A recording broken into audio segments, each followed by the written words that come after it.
खासतौर पे ठंड में, जब एयर का प्योरिफिकेशन सिस्टम खुद बहुत स्लो हो जाता है। ये सारी रेस्पिरेटरी प्रॉब्लम्स हमें इसलिए होती है क्योंकि हम अपने डेली रूटीन में अपने लंग्स डिटॉक्सिफिकेशन को भूल जाते हैं, जिसका रिजल्ट रेस्पिरेटरी प्रॉब्लम्स। इसका इंतजार करने से बेहतर है क्यों ना हम अपने लंग्स का डिटॉक्सिफिकेशन खुद ही करें। नमस्ते, मैं डॉक्टर मानसी, आयुर्वेदा एक्सपर्ट, आपको सजेस्ट कर रही हूँ वायु शुद्धि, क्योंकि वायु शुद्धि मदद करता है फेफड़ों को प्रदूषण से बचाने में, उसकी सूजन को कम करने में, साथ ही सेल्स की इम्यून को बढ़ाने में, ताकि भविष्य में टॉक्सिन्स और पोल्यूशन से हो रही बीमारियों से फेफड़ों को बचाया जा सके। वायु शुद्धि में मौजूद चुकंदर का रस, संतरे का रस इसके हार्मफुल टॉक्सिन्स को खत्म करता है। साथ में इसमें मौजूद अदरक का रस लंग्स की स्वेलिंग को भी कम करता है। अक्सर व्यक्तियों में बलगम वाली खांसी की काफी शिकायतें होती हैं, जिसमें बिचुआ के पत्ते, जिसे स्टिंगिंग नेटले भी कहते हैं, काफी असरदार साबित होती है, जो वायु शुद्धि में मौजूद है। ये टीबी और ब्रोंकाइटिस जैसी बीमारियों में भी काफी असरदार है। और अगर किसी व्यक्ति को अक्सर सर्दी या जुकाम जैसी बीमारियां होती हैं, तो इसमें काली मिर्च काफी सहायक होता है। इसमें मौजूद अर्जुन की छाल ऑक्सीजन लेवल को बढ़ाता है, साथ ही कमल प्रकंद सोर थ्रोट को ठीक करता है। और ये सारी औषधियाँ मिलती हैं वायु शुद्धि में।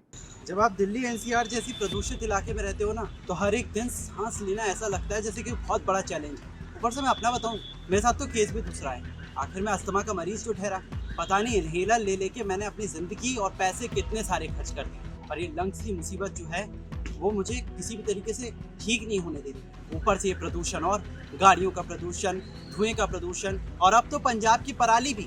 इन सब से निजात पाने के लिए मैंने एक बार अपने दोस्त से भी डिस्कशन किया। उसने मुझे एक बहुत अच्छा फॉर्मूला सजेस्ट किया, जिसके बाद अब मुझे ऐसा लगता है कि प्रदूषण चाहे कितना भी, मुझे अपने लंग्स की चिंता नहीं। जानना चाहेंगे आखिरकार वो सोल्यूशन क्या है? वो सोल्यूशन है सतकरतार वायु शुद्धि। उसने मुझे साफ साफ कहा, देख भाई, हवा तो साफ होने से रही, क्यों ना तू अपने लंग्स ही साफ कर ले। और मैंने अपनाया सतकरतार वायु शुद्धि, और आपको बताए, ना सिर्फ मैं, मेरी फैमिली भी अब इसे इस्तेमाल करती है। मेरे पापा को तो इससे और भी ज्यादा फायदे हैं। आखिरकार वो रेगुलर स्मोकर जो है।